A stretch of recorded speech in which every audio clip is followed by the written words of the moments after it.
Hello investors, आज हम बात करेंगे टैरिफ वॉर के बारे में, मार्केट मेल्टडाउन के बारे में एंड इसके साथ ही what should investors do during such time. So सबसे पहले डोनाल्ड ट्रंप ने ये टैरिफ वॉर शुरू क्यों की? So you have to understand that America has always been the leader in global trade and in fact US dollar has been the currency of the world since many years.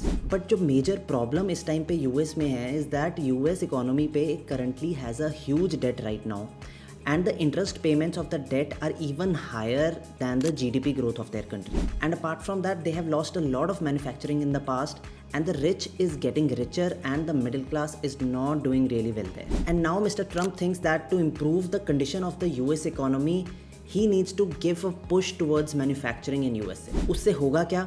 उससे बहुत सी jobs create होंगी, lower income groups को एक constant source of income बनेगा। अब Trump को majorly problem ये हुई कि बाकी सब कंट्रीज़ यूएस का फ़ायदा उठाती रही। यूएस से कोई भी प्रोडक्ट बाहर किसी और कंट्री में जाता था तो उसके ऊपर ड्यूटीज़ लगती थी, हेफ्टी टैक्सेस लगते थे, लेकिन जब यूएस में कोई भी प्रोडक्ट बाहर से आता था उसके ऊपर कोई टैक्स नहीं लगता था, या अगर कोई टैक्स लगता था तो बहुत कम टैक्सेस लगते थे। फॉर इंस्टेंस इंडिया में भी इंपोर्ट ड्यूटीज़ लगती हैं, कस्टम ड्यूटी है, एंटी डंपिंग ड्यूटी है जो टाइम टू टाइम प्रोडक्ट्स पे लगती रहती है।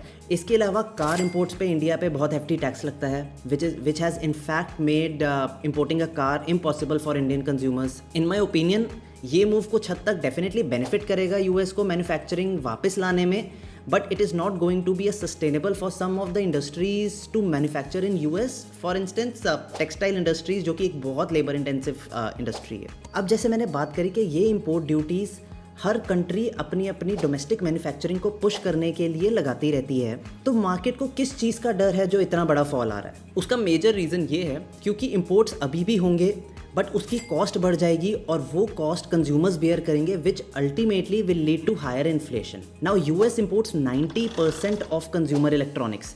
अब सडनली यूएस में मैन्युफैक्चरिंग नहीं शिफ्ट हो सकती इलेक्ट्रॉनिक्स की, बट ये टैक्सेस लगाने से होगा क्या कि यूएस कंज्यूमर्स के लिए उन इलेक्ट्रॉनिक प्रोडक्ट्स की कॉस्ट बढ़ जाएगी। सो अल्टीमेटली इन्फ्लेशन बढ़ेगी, इन्फ्लेशन का डायरेक्ट इम्पैक्ट आएगा कंज्यूमर स्पेंडिंग पे, स्पेंडिंग कम हो जाएगी, डिमांड कम हो जाएगी, which will ultimately create a ripple effect for the economy. इसके साथ ही कंपनीज के मार्जिन्स ड्रॉप करेंगे, प्रॉफिट्स ड्रॉप करेंगे क्योंकि डिमांड कंटिन्यू करने के लिए उनको कॉस्ट रिड्यूस करनी पड़ेगी। इसलिए this is also creating panic in the markets. मुझे लगता है आने वाले टाइम में ये सस्टेनेबल मूव नहीं है।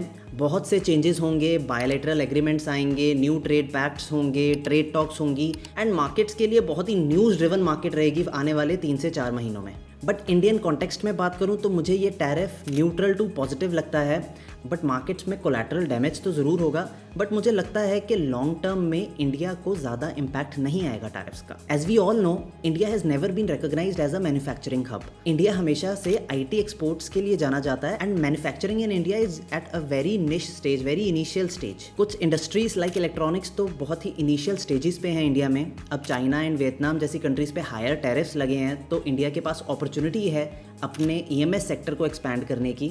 Defence and consumption story is going to be there for while in India and इसके साथ ही there are few positive factors for India also. Dollar index is falling, crude is falling, RBI is expected to cut rates, GST collections are at all-time high.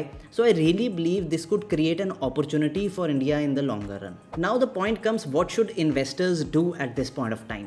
See, valuations in India are very reasonable. Even in small and mid-cap sector, barring few companies, you can find multiple companies at very reasonable valuations. As an investor, I would recommend keeping the cash handy और जैसे ही markets में stability आए वहाँ पे अपना cash deploy करना शुरू कर दो, चाहे 5 से 10% महंगा क्यों ना खरीदना पड़े, but that would be a better place to start adding. And lastly, if you could survive the Covid crash, this too shall pass. Thank you.